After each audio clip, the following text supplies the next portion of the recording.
Hello दोस्तों, कैसे हैं आप लोग।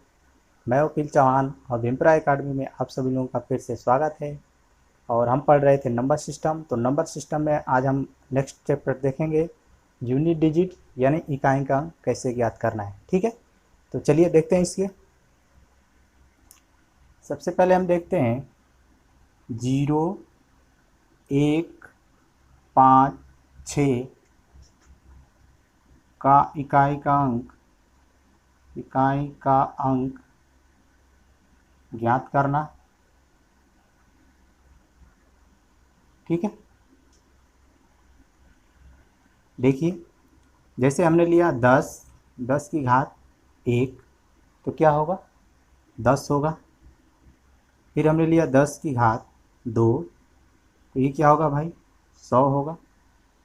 ठीक है, उसके बाद हमने लिया 10 की घात 3, तो क्या होगा 1000 होगा। उसी तरह से हम लें एक का, तो 11 की घात 1 क्या होगा 11 होगा। फिर 11 की घात अगर हम 2 करें तो क्या होगा भाई 121 होगा। ठीक है, उस तरह से अगर देखें 5 का लें तो 5 की घात 1 5 होगा। फिर 5 की घात 2 करें तो कितना होगा 25 होगा। ठीक है, 5 की घात 3 करें भाई तो क्या होगा 125 होगा। ठीक है, उस तरह से अगर देखें 6 का, तो 6 की घात 1 यानी 6 होगा। 6 की घात 2 36 होगा। 6 की घात 3 6 ही होगा। ठीक है, अब देखिए तो यहाँ से हमारा पैटर्न क्या बन रहा है कि जैसे 0 है, आगे क्या है हमें कोई मतलब नहीं है, हमें केवल इकाई के अंक से मतलब है। तो 0 है, 0 की घात हमने क्या लिखा भाई 1 लिखा। ठीक है, तब भी इकाई का अंक एक 0 ही आ रहा है। यहाँ पर 0 है, 0 की घात 2 लिखा, तभी इकाई का अंक क्या आ रहा है 0 ही आ रहा है। ठीक है, यहाँ पर देखिए 0 की घात हमने क्या किया 3 लिखा। ठीक है, तो यहाँ पर तब भी इकाई का अंक 0 ही आ रहा है। यहाँ देखिए एक का अंक, इकाई का अंक 1 है, उसकी घात हमने 1 लिया तो इकाई का स्थान क्या आ रहा है 1 ही आ रहा है। फिर यहाँ पर 1 है, 1 की घात हमने अलग चेंज कर दिया तब भी इकाई का अंक क्या आ रहा है 1 ही आ रहा है। ठीक है, 5 का देखिए 5 का क्या होगा 1 लिया तो हमने 5 ही होगा। 5 की घात हमने चेंज किया फिर यहाँ, तब भी इकाई का अंक 5 ही आ रहा है। फिर 5 की घात हमने यहाँ चेंज किया 3 लिख दिया, तब भी इकाई का अंक 5 ही आ रहा है। 6 का हमने 1 लिया तो इकाई का अंक क्या आ रहा है 6 ही आ रहा है। फिर यहाँ पे 6 की घात हमने चेंज कर दिया अर्थात 2 लिखा, तो इकाई का अंक 6 ही आ रहा है। फिर यहाँ पे 6 की घात हमने चेंज कर दिया 3 लिखा, तब भी इकाई का अंक 6 ही आ रहा है। ठीक है, तो यहाँ से हमने क्या सीखा भाई कि 0, 1, 5, 6 की घात कितनी भी लगा दिया जाए उसके इकाई के अंक पे कोई फर्क नहीं पड़ेगा। अर्थात जिस संख्या के इकाई का अंक 0 हो, 1 हो, 5 हो, 6 हो और उसकी घात कुछ भी हो, तो इकाई का अंक 0, 1, 5, 6 ही होगा। बात समझे हैं।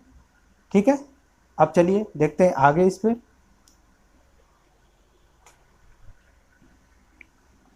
अब देखते हैं 4 और 9 का। 4 और 9 का इकाई का अंक ज्ञात करना। इकाई का अंक ज्ञात करना।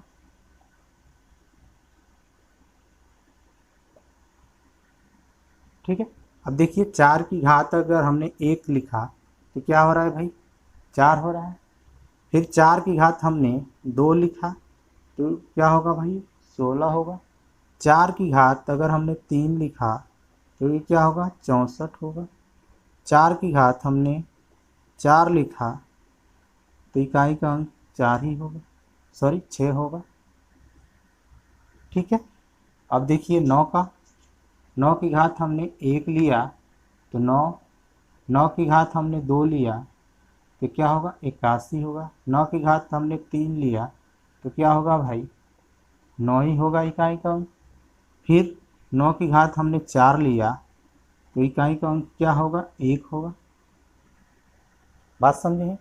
तो देखिए हम यहाँ से क्या सीख रहे हैं भाई कि 4 की घात हमने विषम किया तो इकाई का अंक 4 आया, 4 की घात हमने सम किया तो इकाई का अंक 6 आया, 4 की घात हमने फिर यहाँ विषम किया तो इकाई का अंक 4 आ गया भाई, 4 की घात हमने सम किया तो इकाई का अंक 6 आ गया।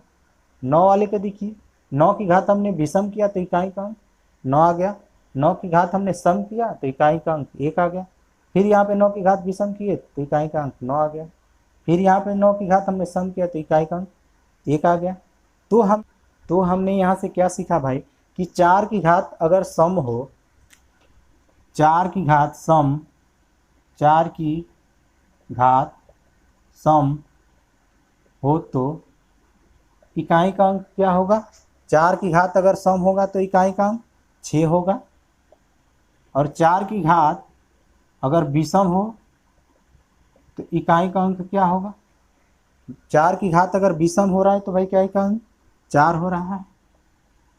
ठीक है, 9 की घात अगर हम विषम लिए, 9 की घात अगर विषम हो तो इकाई का अंक क्या होगा, 9 होगा।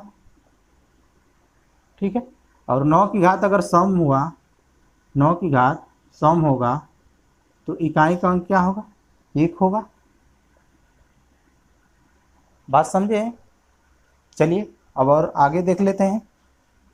अब देखिए आगे अगला क्या है कि जिस संख्या के इकाई का अंक 2 हो या 8 हो और उसकी घात 4 से विभाजित हो जाए तो उसके इकाई का अंक क्या होगा भाई, 6 होगा। ठीक है, जिस संख्या के इकाई का अंतिम अंक 3 हो या 7 हो और उसकी घात 4 से विभाजित हो जाए तो इकाई का अंक 1 होगा। बात समझे हैं? फिर से देख लीजिए एक बार, जिस संख्या का अंतिम अंक 2 या 8 हो और उसकी घात 4 से विभाजित हो जाए तो इकाई का अंक क्या होगा, 6 होगा। जिस संख्या का अंतिम अंक 3 या 7 हो और उसकी घात 4 से विभाजित हो जाए तो इकाई का अंक 1 होगा। बात समझ पा रहे हैं? लेकिन ये तो था भाई अगर 4 से विभाजित हो जाए उसकी घात तब, लेकिन अगर घात विभाजित ना हो तब, तो उसको देखिए, यदि जिस संख्या के इकाई का अंक 2 या 8 हो और घात 4 से विभाजित न हो तो जितना शेष बचेगा उतना पावर हम क्या करेंगे, 2 या 8 पर लगा देंगे। ठीक है, उसी तरह 3 और 7 के लिए है, जिस संख्या के इकाई का अंक 3 और 7 है और उसकी घात 4 से विभाजित न हो तो जितना शेष बचेगा उतना पावर हम क्या करेंगे, 3 या 7 पर लगा देंगे। बात समझे हैं? चलिए इसको हम एग्जाम्पल द्वारा समझा देते हैं आपको। ठीक है, अब देखिए एग्जाम्पल हमने लिया है, निम्न का इकाई का अंक ज्ञात करना है। तो पहला देखिए, पहला क्या है भाई, हमें आगे से कुछ कोई लेना देना नहीं, हमें केवल इकाई के स्थान पर देखना है। तो इकाई के स्थान पे क्या है, 0 है। ठीक है, तो 0 की घात हमने क्या बताया था, कुछ भी हो तो इकाई का अंक क्या होगा भाई, 0 ही रहेगा। बात समझ पा रहे हैं? अब देखिए अगला प्रश्न, तो अगला प्रश्न में क्या दिया भाई, इकाई के स्थान पे क्या है, 9 है और घात क्या है, 835। ठीक है, तो हमने क्या बताया था, यदि 9 की घात विषम हो तो इकाई का अंक क्या होगा, 9 होगा, और यदि 9 की घात सम हो तो इकाई का अंक क्या होगा, 1 होगा। अब देखिए 9 की घात क्या है, 835, ये सम है कि विषम है, तो आप कहेंगे कि विषम है। ठीक है, क्यों? क्योंकि विषम संख्याएं वो संख्याएं होती हैं कि जिन संख्याओं के इकाई के स्थान पर 1, 3, 5, 7 तथा 9 हो, वे संख्याएं क्या कर लेते हैं, विषम संख्याएं। तो अब देखिए 9 की घात क्या है, विषम है। क्यों? क्योंकि एक इकाई के स्थान पर क्या है, 5 है, इसकी घात क्या है भाई, विषम हो गई 9 की। तो जब 9 की घात विषम हो गई तो इकाई का अंक क्या होगा भाई, 9 होगा। बात समझ पा रहे हैं? अब देखिए यहाँ पर 7 आगे क्या लिखा है, हमें कोई मतलब नहीं है, हमें इकाई के स्थान पर से देखना है। तो इकाई के स्थान पे क्या है, 7 है। ठीक है, अब क्या करेंगे, इसकी घात में हमने क्या कहा था, 4 से भाग देंगे।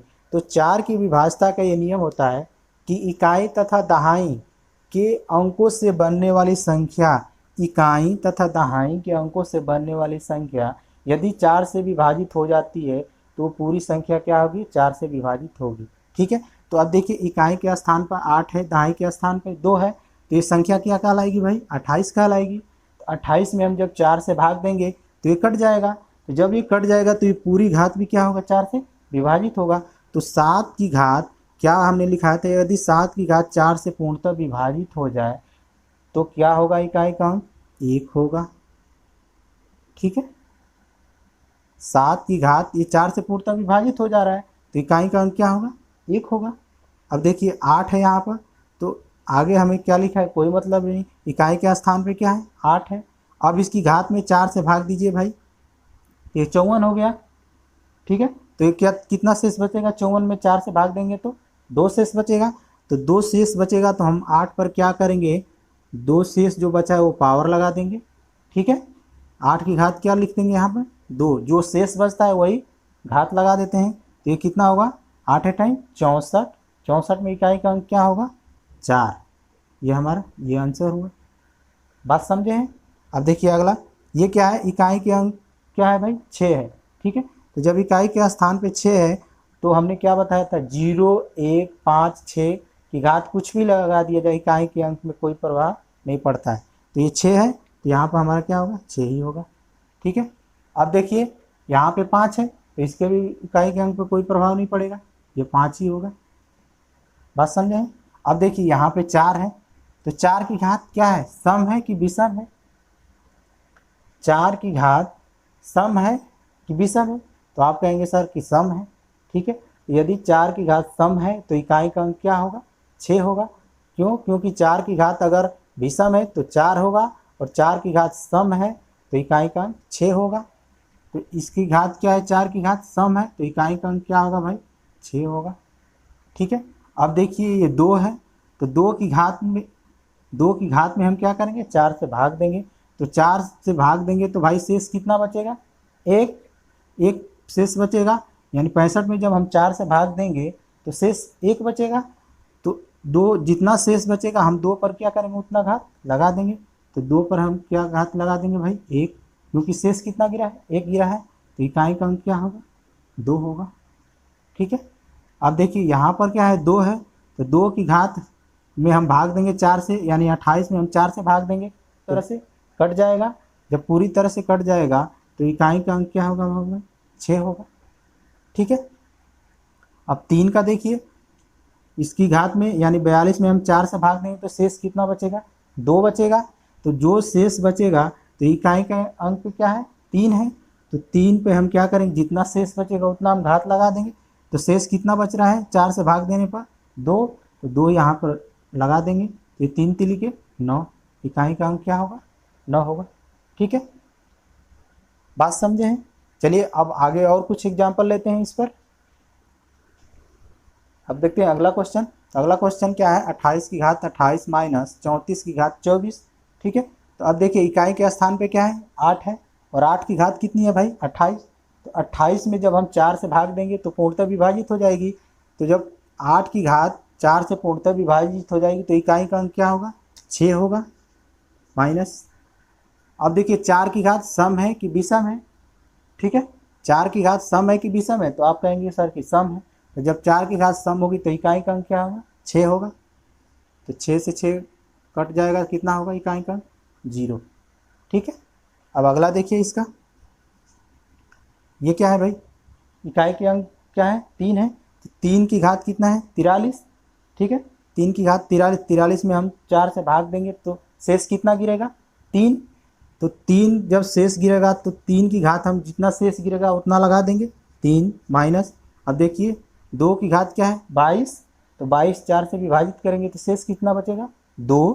तो 2 की घात हम क्या करेंगे, 2 लगा देंगे। एक क्या होगा भाई, 3 तिली के 9, 9 तिली 27, 27 में इकाई का अंक 7 होगा, माइनस ये क्या होगा, 2 दूना के 4 करेंगे तो कितना होगा भाई, इकाई का अंक 3 होगा। बात समझे। अब देखिए आगे इसको देखिए, ये देखिए क्या होगा, आगे क्या लिखा है हमें कोई से मतलब नहीं है, हम केवल इकाई के स्थान से मतलब है। तो 1 है, 1 की घात 1 करेंगे तो 1 होगा, प्लस ये 2 है, 2 की घात 2 करेंगे तो 4 होगा, प्लस ये क्या है 3 है, 3 की घात 3 करेंगे तो 3 3 के 9, 9 3 27 यानी 7 होगा। ठीक है, और ये क्या होगा भाई 4 की घात क्या है सम है तो इकाई का अंक 6 होगा, और ये 5 है तो 5 ही हो जाएगा, और ये 6 है तो 6 ही होगा। ठीक है, अब जोड़िए 1 और 4 5, 5 और 7 12, 12 और 6 18, 18 और 5 23, 23 और 6 29। ठीक है, तो 29 में इकाई का स्थान क्या होगा, इकाई का अंक क्या होगा भाई 9। हमारा इकाई का अंक क्या होगा 9 होगा। लेकिन अब इसमें देखिए, इसमें देखिए क्या होगा भाई, अब ये गुणा वाला है तो गुणा वाला में क्या है हम सीधा देख लेंगे यहीं पर कि इकाई का अंक 5 का कोई चेंज नहीं होगा तो इसको 5 लिख लेंगे, और गुणे 6 का भी कोई चेंज नहीं होगा तो 6 लिख लेंगे। 6 5 30 यानी इकाई का अंक क्या होगा 0 होगा। ठीक है, बात समझे हैं। चलिए और कुछ क्वेश्चन ले लेते हैं इस पर कुछ। ठीक है, अब देखिए अगला प्रश्न। तो अगला प्रश्न क्या है भाई 5 की घात 63 है, तो 5 की घात कुछ भी हो इकाई का अंक में कोई फर्क नहीं पड़ेगा तो ये 5 हो जाएगा, गुणे 7 की घात कितनी है 85, तो 85 में हम 4 से भाग देंगे तो शेष कितना बचेगा 1, तो जितना शेष बचेगा उतनी घात हम लगा देंगे, तो 7 की घात हम क्या लगा देंगे भाई 1, क्योंकि 1 शेष गिरा है, गुणे अब देखिए 9 की घात क्या है सम है कि विषम है, तो आप कहेंगे सर कि सम है, तो जब ये सम है तो 9 की घात जब सम होगा तो इकाई का अंक क्या होगा 1 होगा, और गुणे 1 की घात कुछ भी लगाएं तब भी 1 ही होगा। अब देखिए गुणा कीजिए 7 5 35, 35 में इकाई का अंक क्या होगा 5, ये हमारा इसका आंसर होगा। ठीक है, अब देखिए अगला ये क्या है भाई 7 की घात क्या कर रहे हैं 40 है, तो 7 की घात अगर 4 से विभाजित हो जाए तो इकाई का अंक क्या होगा 1 होगा, ये 1 होगा, गुणे ये क्या होगा 4 की घात कितनी है 81 है। ठीक है, तो 4 की घात सम है कि विषम है, तो आप कहेंगे सर विषम है, तो 4 की घात जब विषम है तो इकाई का अंक क्या होगा 4 होगा, 4 ये इसका इकाई का अंक। ठीक है, अब देखिए आगे देखते हैं, ये क्या है 5 है, 5 की घात कुछ भी लगाया जाए 5 ही होगा, गुणे 8 की घात क्या है 64 है, तो 8 की घात यदि 4 से विभाजित है तो इकाई का अंक 6 होगा, तो 64 क्या होगा 4 से विभाजित होगा तो इकाई का अंक क्या होगा भाई इसका 6 होगा। अब गुणा कीजिए 5 6 के 30, 30 में इकाई का अंक 0 होगा। बात समझे हैं। अब देखिए यहाँ पर 8 की घात कितनी है 100 है, तो 100 4 से भाग देंगे तो कट जाएगा, तो जब कट जाएगा तो भाई इकाई का अंक क्या होगा 6 होगा, प्लस 7 की घात क्या है 84 है, यानी ये क्या है 84, तो 84 में 4 से भाग देंगे तो विभाजित हो जाएगा, तो जब 7 की घात 4 से विभाजित हो जाएगी तो इकाई का अंक क्या होगा 1 होगा, 1 जोड़िए 6 और 1 7, इकाई का अंक क्या होगा 7 होगा। ठीक है, ये तो था हमारा क्या यूनिट डिजिट। आशा करते हैं कि आप यूनिट डिजिट बिल्कुल अच्छी तरह से समझ गए होंगे। ठीक है, और जिन बच्चों को ये समझ में नहीं आया है तो वीडियो को पॉज करके या बैक करके पुनः देख लीजिए। ठीक है, और नोट्स ज़रूर बनाते रहिए। ठीक है, जितनी मैंने वीडियो डाले हैं स्टेप बाय स्टेप सारे चीज़ का नोट्स बनाते रहिए। ठीक है, और वीडियो को शेयर और सब्सक्राइब जरूर कीजिए, कमेंट करके ज़रूर बताएं कि वीडियो कैसा लग रहा है। ठीक है, और मिलते हैं नेक्स्ट वीडियो में। Thank you.